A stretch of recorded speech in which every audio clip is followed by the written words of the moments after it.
The stars stretched across the black sky like tiny fires in a vast, empty room. Silence hung over the burned world below. Once it had been alive, full of cities, rivers, forests, and oceans. Now it was only ash and rock, a place that time had forgotten. For 30,000 years, no human had set foot on this planet. For 30,000 years, it had been dead. High above the world, a fleet of ships moved silently. They glimmered like silver against the darkness of space. The largest ship, the Elysium, led the formation. Its engines pulsed softly, a steady rhythm in the quiet. Inside, Commander Jack Carter stood at the observation deck, his eyes fixed on the planet below. "It is worse than I imagined," said Lisa Morrow, one of the ship's scientists. She stood beside him, her hands folded tightly. "Everything we read, the records, they cannot show the true emptiness." Jack did not reply immediately. He had seen images of the planet in old archives, but seeing it with his own eyes was different. Cities that had once been grand were now shadows beneath layers of dust. Forests that had been green and alive were gone.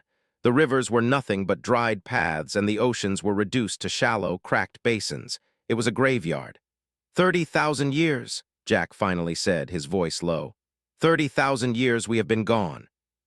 And now we are back, Lisa nodded slowly. And the galaxy believes humans are extinct. They call us a legend, a story, ghosts that vanished long ago.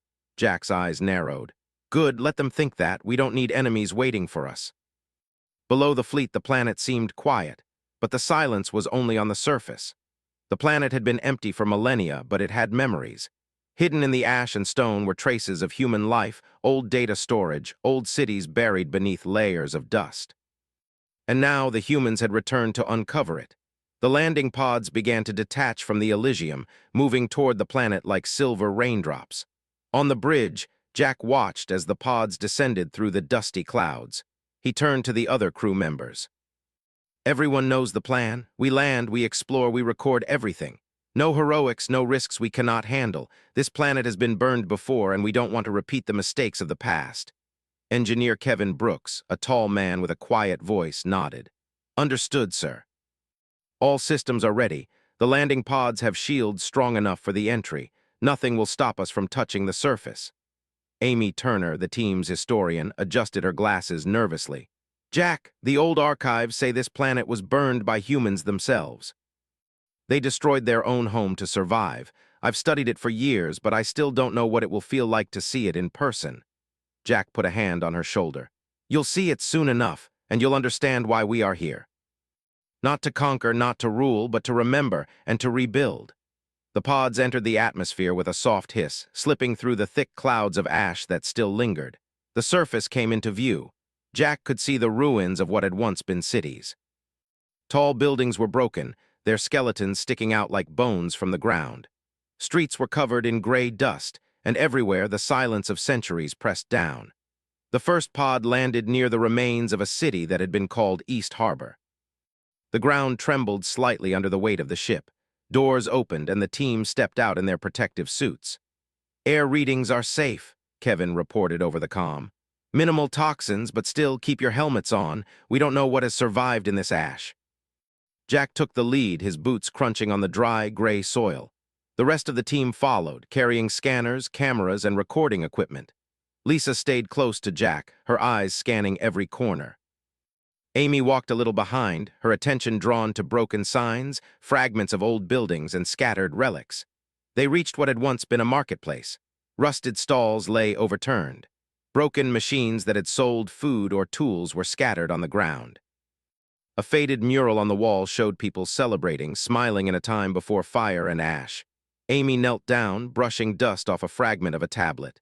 "Jack, this is incredible. These are records from before the destruction. We can read them. We can finally understand what happened here." Jack crouched beside her. "Good, but remember, Amy, we are here to study, not to disturb. Every step we take matters. The past of this world is fragile." As they moved deeper into the city, a feeling of being watched crept over them. Not by aliens, not by humans, but by the planet itself. The wind carried whispers of long-forgotten voices, the echoes of people who had lived and worked here thousands of years ago. Jack ignored it. He had been trained for this, and the stories of ghosts would not shake him. But Lisa shivered. "It feels alive. Even in death, it feels alive." Kevin chuckled softly. It's just the wind, Lisa. You've been in space too long. You're imagining things. Amy shook her head. No, it is more than that. The planet remembers. Every place has memory, every stone has a story, and this planet, it remembers its humans. Jack stayed silent. He didn't know if he believed her, but he felt it too. There was something in the air, something in the gray dust that seemed to breathe beneath their feet. They continued walking, reaching what had once been the city center. A huge building stood there, though it was almost unrecognizable. Its windows were gone, the walls cracked, but the shape remained. It had been the government hall, the center of power. Jack paused, looking up at it. This was where it all ended, he said quietly, where humans made the choice to destroy what they could not save. Amy ran her hand over the cold stone. They did not just leave the planet, they burned it. They sacrificed everything to survive. And yet somehow they survived, Jack nodded. And now we are back to see what remains and to take responsibility for what was lost. As they explored further, they found traces of technology that had survived the fire. Broken machines, computers with fragments of data still alive, and signs of human life that had resisted time itself. Kevin's scanners beeped constantly, mapping the ruins in detail. Lisa recorded images and data, her hands shaking slightly from excitement. Hours passed, and the sun, or what remained of it, began to set behind the gray clouds. The ash seemed to glow orange in the dim light. The team gathered on the top of a building, looking over the ruined city. "It is beautiful," Amy whispered.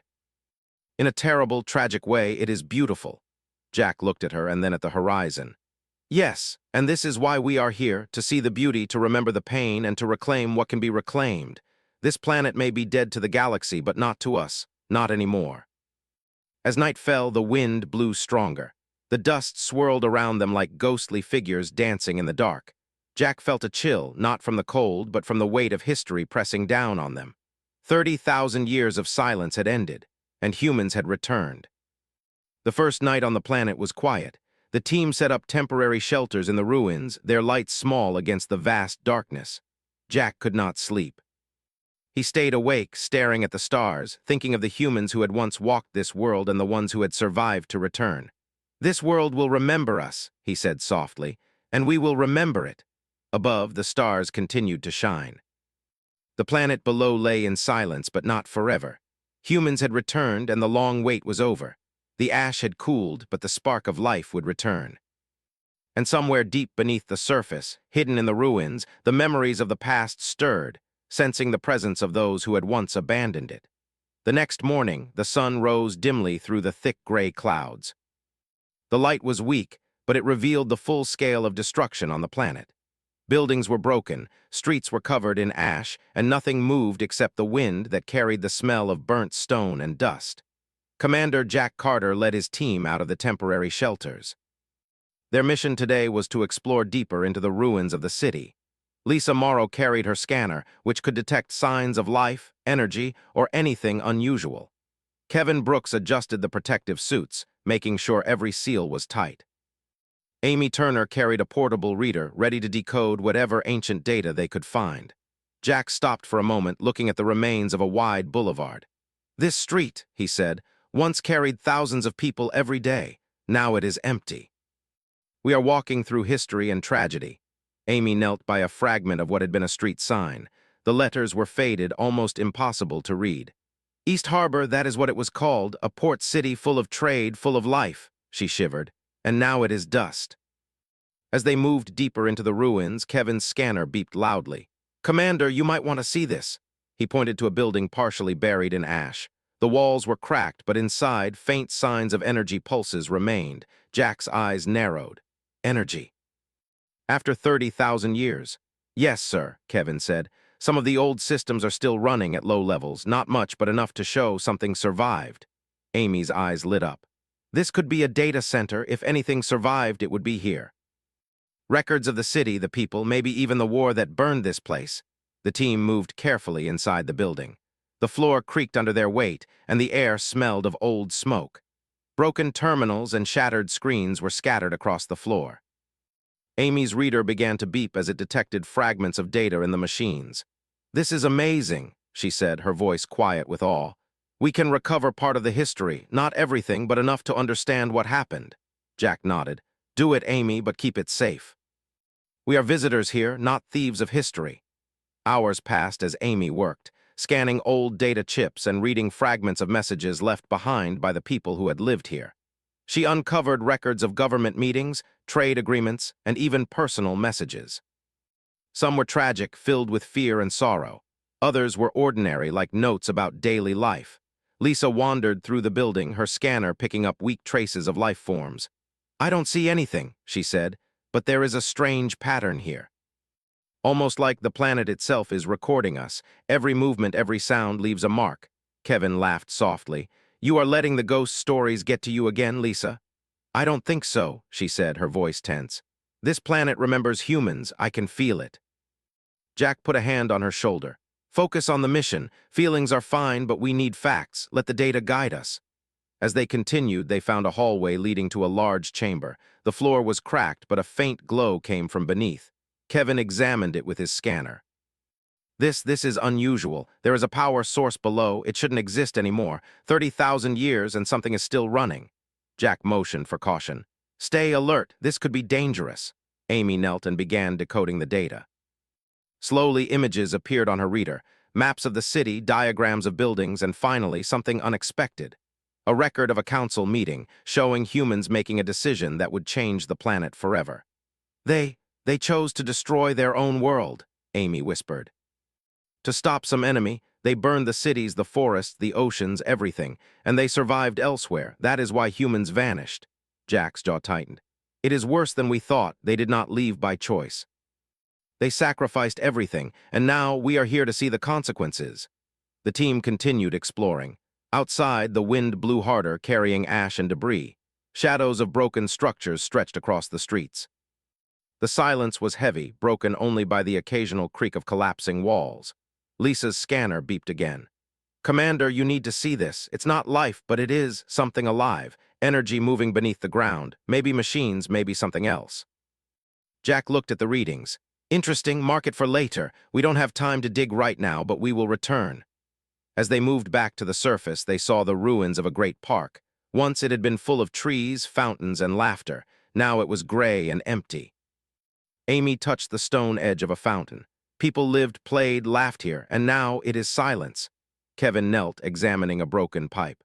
30,000 years and even water systems are gone. This planet was destroyed completely.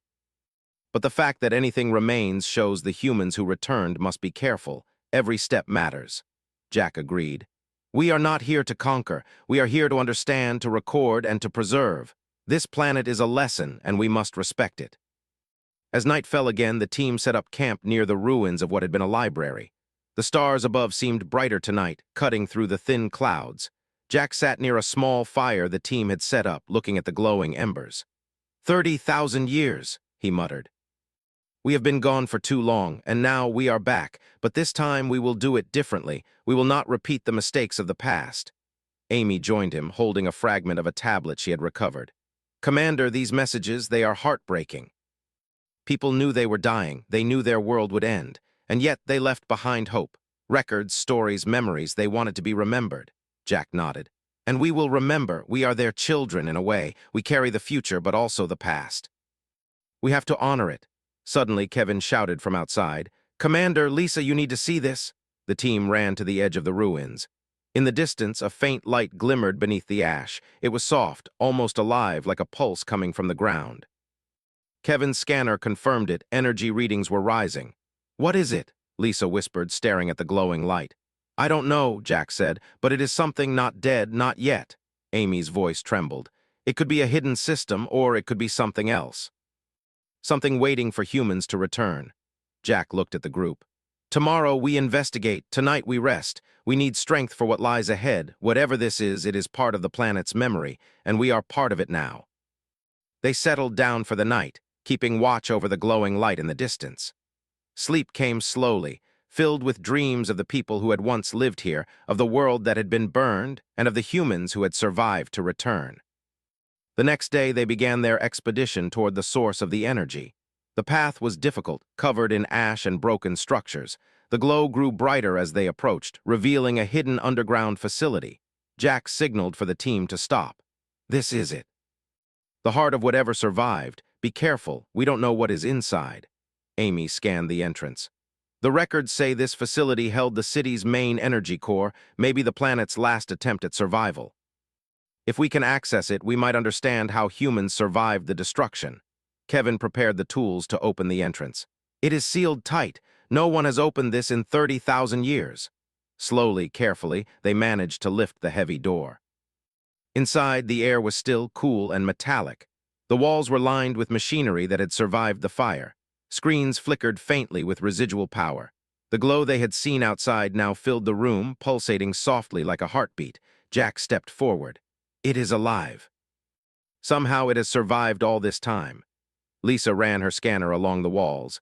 It is amazing. Some systems are fully operational, some partially, but it is waiting for someone. Amy touched a console. And it is waiting for humans. I can feel it. This facility was built to remember, to preserve, maybe even to guide those who returned. Jack nodded. Then we will learn from it. We will uncover the truth, and we will take the lessons of the past with us.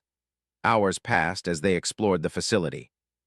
They found records of the city, personal logs of people who had lived there, and plans for survival that had been executed just before the planet burned. The energy core pulsed steadily, a reminder that even in destruction, some life remained. As night fell, Jack looked at the team. This is only the beginning. We have found the memory of the past, but we are not finished. This planet has more to tell us, and we will listen. Outside, the wind howled across the ruins, carrying ash and dust. But inside the facility, a faint light shone steadily. 30,000 years of silence were ending. Humans had returned, and the first signs of hope were beginning to stir. The next morning, the air felt heavier. The wind carried ash and dust, and the ruined city stretched endlessly beneath the dim sun. Commander Jack Carter gathered the team near the entrance of the underground facility. "We have learned much," he said quietly, "but there is more. This planet still holds secrets, and not all of them are friendly. Stay alert." Lisa Morrow scanned the sky with her portable device. "Commander, sensors show movement in the distance. Ships, not human." Jack's brow furrowed. "Aliens, they have seen our return." After 30,000 years, some parts of the galaxy still fear humans. Kevin Brooks adjusted his equipment. "They might want to stop us before we even explore the planet fully." Amy Turner's face paled. "We came back to study, not fight, but they might not understand that." Jack nodded. "Exactly, and we need to be ready. This planet is ours to reclaim, but not without caution. Let's move toward the energy core first. The knowledge there may give us an advantage." The team entered the facility again. The glow of the energy core filled the halls with a soft, pulsating light. Machines hummed as if alive. Amy worked quickly, decoding records and accessing logs left by humans who had survived the destruction. "These records," Amy said, her voice shaking slightly, "show strategies for survival, defense, and recovery. This technology, it is beyond what we thought humans could create 30,000 years ago." Jack looked at her. "Exactly. And it might be the key to protecting the planet from those who want to stop us." Meanwhile, outside, the alien ships moved closer. They were sleek, dark vessels, designed for speed and attack. From their perspective, humans had vanished long ago, and their return was a threat. Their leaders had sent reconnaissance ships first, and now a small fleet approached cautiously. Inside the facility, Kevin's scanners beeped urgently. "Commander, incoming vessels. They are small in number but heavily armed. They are preparing for attack." Jack clenched his fists. "We knew this could happen. Prepare defensive measures. We are not leaving without answers." Amy looked at him, worried. "Jack, we are scientists, historians, not warriors." Jack shook his head. "We are survivors, Amy. That is enough. Follow my lead." They moved deeper into the facility. The energy core pulsed faster as if sensing the approaching danger. Jack felt a strange connection with it, a rhythm that matched the pulse of his own heartbeat. Kevin activated the facility's defensive systems. Ancient turrets and shields, long inactive, began to hum and glow. The technology responded to their presence as if recognizing humans once again. Lisa monitored the alien ships through sensors. "They are scanning the planet. They know we are here. And they will attack if they detect anything threatening." Jack nodded. "Let them come. We are not here to fight them, but we will defend ourselves if we must." Outside, the aliens hovered over the ruins. Their sensors detected the energy pulses from the facility. "Life detected," one of their leaders said in a strange, mechanical voice. "Humans, they have returned." The ships moved closer. A sudden beam of light shot toward the facility, striking the outer walls. The ground shook and dust filled the air. Kevin shouted, "Commander!" "They are attacking." Jack raised his hand. "Hold your positions, activate the shields fully," the ancient technology responded. A dome of shimmering light rose from the ground, surrounding the facility. The alien beam hit the shield and bounced off, leaving the walls intact. Lisa's scanner beeped frantically. "They are trying everything. They have no idea what they are up against." Amy whispered, "Jack, this energy, it feels alive. It wants to protect us. Maybe it knows why we are here." Jack nodded. "Then we use it. Focus on defense, not attack. We do not want to destroy them, but we will not let them destroy us." The aliens fired again and again. Each time, the shield absorbed the attacks. Kevin adjusted the ancient machinery, boosting the power. The facility hummed like a living creature, stronger than any of them had imagined. Inside, Amy found a console with records labeled Emergency Protocols. She opened it quickly. "Commander, these are plans for retaliation, but also for protection. Humans designed this facility to survive attack, even when the world around it burned." Jack studied the plans. "Good, we will use what we must, but we remain cautious. We are here to reclaim, not conquer." Hours passed. The aliens realized their attacks were ineffective. Their ships moved cautiously, circling the city from above. They did not understand the technology humans had left behind. Amy decoded more records. "Jack, they left messages for the future. Warnings, instructions, ways to restore the planet. They knew humans might return." "They planned for us?" Jack's eyes softened. "It seems the past was not lost completely. Someone or something was waiting for this day." Lisa monitored alien movements. "Commander, they are preparing to send a boarding party, small craft heading toward the facility." "They want to investigate." Jack nodded. "Let them come. We will meet them with knowledge, not violence, if we can help it. But be ready." The alien boarding ships approached. They landed on the ruined streets outside the facility. Jack, Lisa, Kevin, and Amy prepared to confront them. The air was tense, thick with dust and the smell of burned stone. The aliens emerged. They were tall, with armored bodies and glowing eyes. They moved cautiously, unsure of what they would find. Jack stepped forward. "We are humans. We mean no harm to this planet or to you. Leave us and no one will be hurt." The aliens paused. Their leader raised a hand. "Humans, you have returned after 30,000 years. The galaxy fears you. Why do you return to this world?" Jack's voice was steady. "We return to reclaim what was lost. Not for war, not for conquest, but to remember, to restore, and to learn. This world is ours by right, but also by responsibility." The alien leader hesitated. "Responsibility? You speak of honor, not power. Few humans do this. Many would seek control. Why should we trust you?" Jack looked at the ruins around him, at the glowing energy core behind them. "Because we have seen what happens when humans fail. We destroyed this world once. We do not want to do it again. If we cannot prove that, then perhaps we are not worthy, but we will try." The aliens studied him, their eyes glowing softly in the dim light. After a long pause, the leader spoke.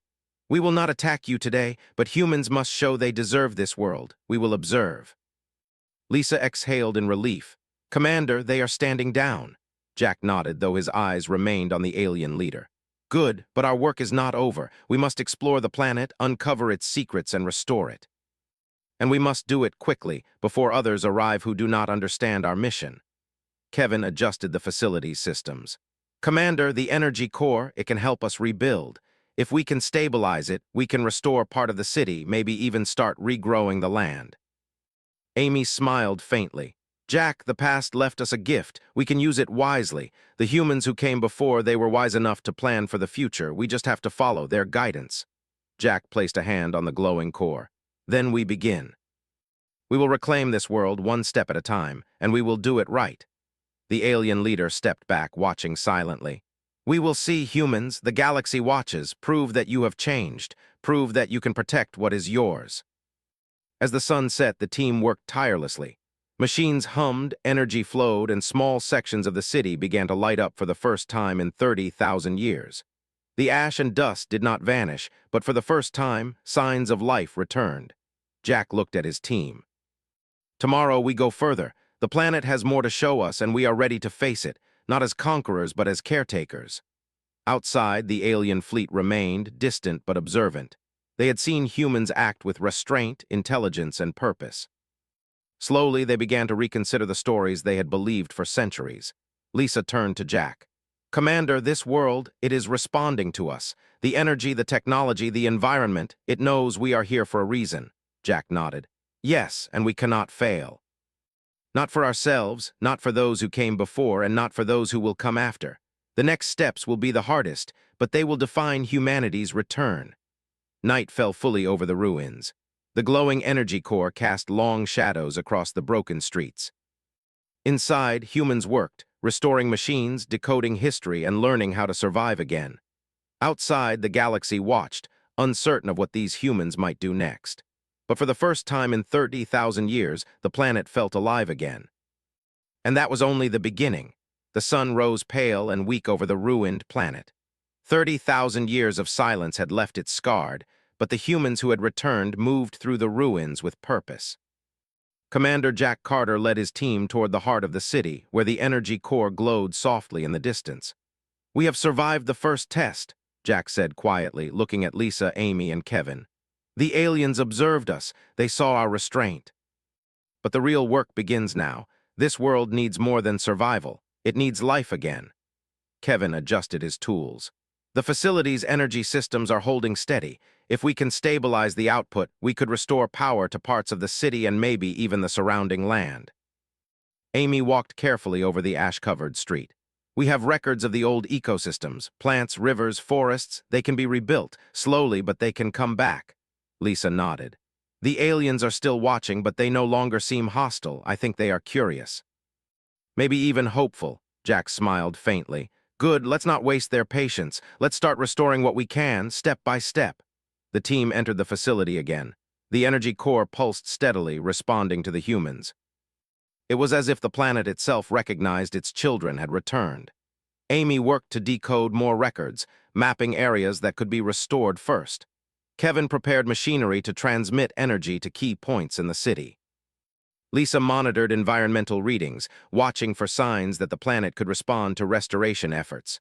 Jack walked through the glowing halls. "This is what humans were meant to do," he said quietly. "Not destroy, not conquer, but rebuild. We carry the mistakes of the past with us, but now we have the chance to make things right." Outside, the alien fleet kept a careful distance. The leaders communicated with each other in soft, mechanical tones. "They do not attack, they focus on rebuilding." Perhaps the legends were wrong. Perhaps humans can change. Slowly, small changes began to appear on the surface. Streetlights flickered on, powered by the restored energy core.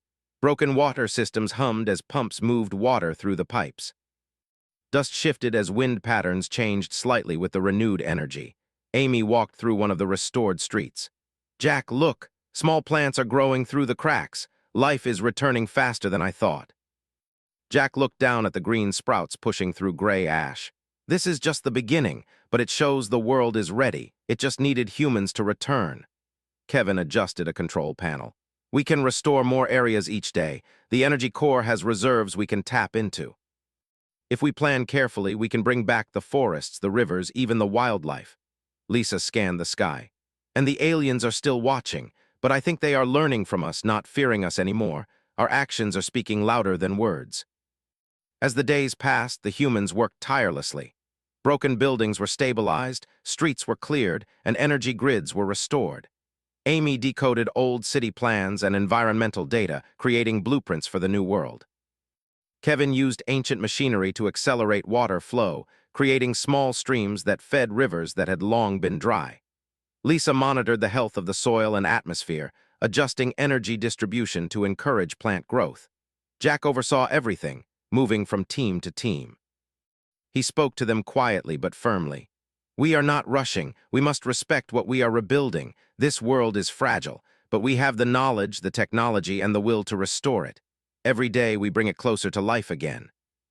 In the evenings, the team gathered near the energy core. The glow of the machines mixed with the soft light of the stars above. "Look at it," Lisa said one evening, pointing to a small grove of newly grown trees. "It's alive. We are doing this. We are making it live again." Amy nodded.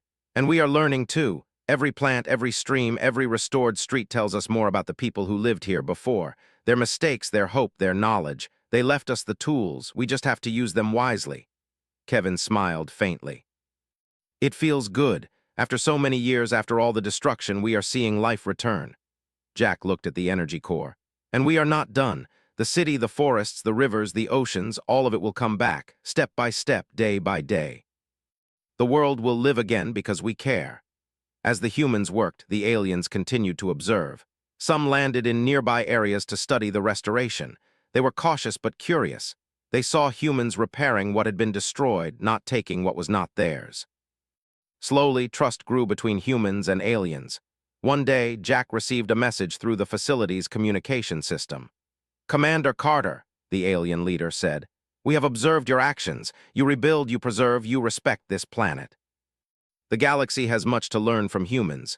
Perhaps your return is a gift, not a threat," Jack replied carefully. "We do not claim to be perfect. We have destroyed and we have survived, but we will restore what we can and we will protect it. This planet is ours, but not by power, by responsibility." The alien leader paused. "Then continue, we will watch, and perhaps one day we will learn from you." Over time, the city began to regain its shape. Buildings were repaired, roads cleared, and energy grids restored. Trees grew taller, streams became rivers, and the first small animals returned. Birds appeared in the sky, singing again after millennia of silence. Amy walked through a restored park, touching the leaves of new trees. "Jack, it feels like the world is breathing again." "It feels alive," Jack nodded. "Yes, and it is not just the world. Humanity is alive too. We returned, we remembered, and we acted. This is what makes us strong, not war, not conquest, but care, endurance, and responsibility." Lisa smiled. "And the aliens, they are learning too. They see what humans can be. Maybe the galaxy will see it too." Kevin looked at the restored water system flowing through the city. "It is beautiful. After so long, we brought life back, and it will keep growing." As the months passed, more of the planet was restored. The energy core continued to pulse, guiding the humans in their work. The city became a symbol of hope, a place where the past was remembered and the future rebuilt. Children were born on the restored planet, the first in 30,000 years. They played in the new parks, learned about the history of their ancestors, and grew up knowing that humans could survive and care for their world. Jack watched them from a distance, standing on a hill overlooking the city. "This is why we returned," he said softly. "Not to rule, not to fight, but to bring life back, to honor the past and protect the future." Amy joined him, smiling. "The planet is alive, and so are we, and we have learned from those who came before. We will not repeat their mistakes." Lisa added, "The galaxy will notice too. Humans have returned not as destroyers, but as caretakers. That is our legacy." Kevin looked out over the rivers and forests. "And it is only the beginning. We can continue restoring the rest of the world piece by piece." "Step by step, day by day," Jack nodded. "Yes, and we will. This world is ours, not because we are strong, but because we care, and that is what makes us human." The aliens continued to observe, slowly approaching the restored areas. Some landed to study and learn from the humans. The trust that had begun months ago strengthened. Humans and aliens began sharing knowledge, building a future together. The planet, once burned to ashes, now thrived. Forests, rivers, and cities coexisted. Humans walked through their restored world, remembering the past but focused on the future. Jack stood at the top of the hill, looking at the city below, glowing with life. 30,000 years ago we left. Now we are back, and we have done what many thought impossible. We brought life back from ashes." Amy touched his arm. "And we will continue. This is just the beginning of a new era for humanity." Lisa looked at the horizon. "The galaxy will see. Humans returned not as conquerors, but as guardians, and that will change everything." Kevin smiled. "We survived the past, we endured the silence, and now we thrive." As the sun set over the restored world, the energy core pulsed softly, spreading life through the land. Birds sang, rivers flowed, forests grew, and the city stood as a monument to human endurance. The past had been remembered, the present restored, and the future was alive. Jack looked at the glowing horizon one last time. "This world is ours again, not to own, but to protect, and we will protect it always." The planet had returned to life. Humans had returned after 30,000 years, and they had reclaimed not just a world, but their responsibility. From ashes to life, from silence to hope, humanity had shown the galaxy what it truly meant to endure and to care. Humans return after 30,000 years to reclaim a world burned to ashes.